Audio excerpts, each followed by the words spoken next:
Գիտեք, լինում են պահեր, երբ թվում է թե վերջ, ամեն ինչ փլուզվում է, երբ զգում ես, որ հասել ես ամենահատակին ու էլ ուղղակի ճանապարհ չկա։ Այսօր հենց այդ պահի մասին ենք խոսելու։ Ու նաև այն անսպասելի ուժի մասին, որը կարող է ծնվել հենց այդ փլատակների միջից։ Ամեն ինչ վերջացած է։ Երևի թե 3 բառով կարելի է նկարագրել այդ զգացողությունը։ Ու մեր պատմությունն էլ հենց այստեղից է սկսվում։ Հուսահատության ամենախորը կետից։ Մի տեղից, որտեղ ապագա կարծես ուղակի չկա։ Դե ինչ, եկեք սկսենք։ Բաժին առաջին, մարդն անձրևի տակ։ Պետք է հասկանանք, թե ոնց ենք հասել այս կետին։ Ով է այս մարդը, ու ինչի է նրա աշխարհը դարձել մի սառը, անverջ թվացող անձրև։ Ուրեմն, ծանոթացեք։ Սա Արամն է, 35 տարեկան, նախկինում շատ հաջողակ ճարտարապետ, բայց ընդամենը մի սխալ, ու նա կորցնում է ամեն ինչ, եւ աշխատանքը, եւ ընտանիքը։ Հիմա նրա հայացքը լրիվ դատարկ է, ու նստած է անձրևի տակ, ձեռքին մի ճմրթված լուսանկար։ Պատկերացնում եք, մարդը, որը մի ժամանակ ապագայի շենքեր էր նախագծում, հիմա նստած է իր սեփական անցյալի փլատակներին, իսկ ձեռքին մնացել է ընդամենը մի ճմրթված հիշողություն։ Ու պարզը չէ, որ այս անձրևը ուղղակի եղանակ չի։ Դա Արամի ներսի վիճակի արտացոլումն է, ամեն մի կաթիլ է, կարծես թե իր կորուստներն են, որոնք լվանում ու տանում են այն ամենը, ինչ ինքը մի ժամանակ եղել է, լրիվ մաքրում են իր անցյալը։ Բայց գիտեք, հենց այս ամենաաներանելի թվացող պահին մի բան է փոխվում։ Բաժին երկրորդ ծաղկավաճառի իմաստությունը։ Մի պատահական հանդիպում, մի կարճ զրույց ծաղկավաճառ Աննայի հետ, ու դա դառնում է այն կայծը, որը կարող է ամեն ինչ փոխել։ Արամն ասում է. «Իմ կյանքը քանդվել է, ինչպես էս թառամած ծաղիկները։ Ուղղակի լսեք այս խոսքերը, ամբողջ ցավը մեջն է։ Նա նայում է այդ թառամած ծաղիկներին ու տեսնում է ինքն իրեն։ Կոտրված, անպետք ու առանց մի փոքր անգամ հույսի։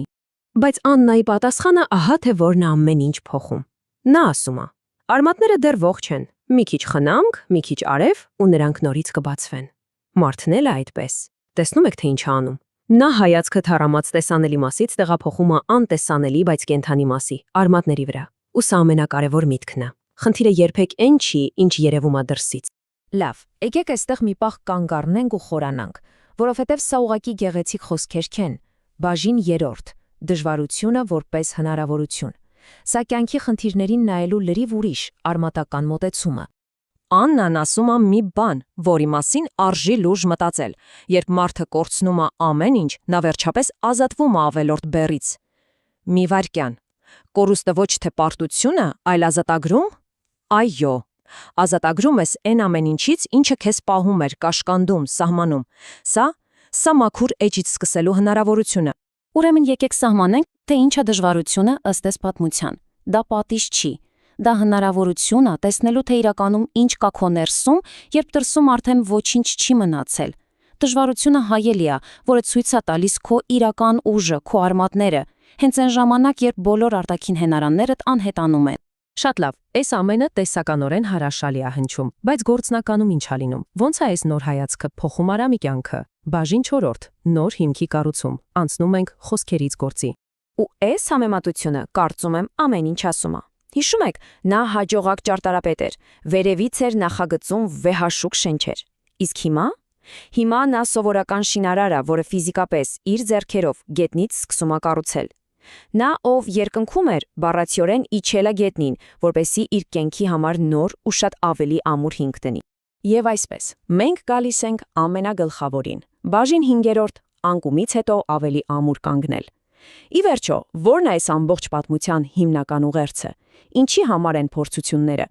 Հիմա արդեն Արամի ներքին ձայնն է խոսում։ Դժվարությունը չեկավ ինձ կոտրելու համար, այն եկավ ինձ սովորեցնելու, թե ինչպես կառուցել նորը ավելի ամուր հիմքի վրա։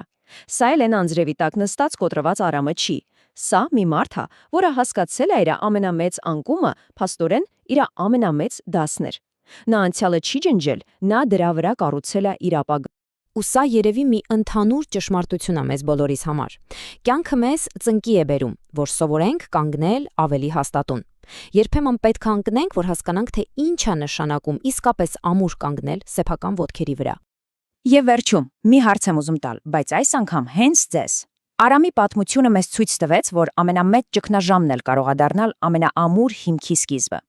Հիմա մի պահ մտածեք, Ձեր կյանքում որ դժվարությունն է իրականում ձեզ հնարավորություն տալիս կառուցելու մի բան, որն ավելի լավը կլինի, ավելի ամուր։ Ինչ հիմք եք դուք կառուցում այսօր։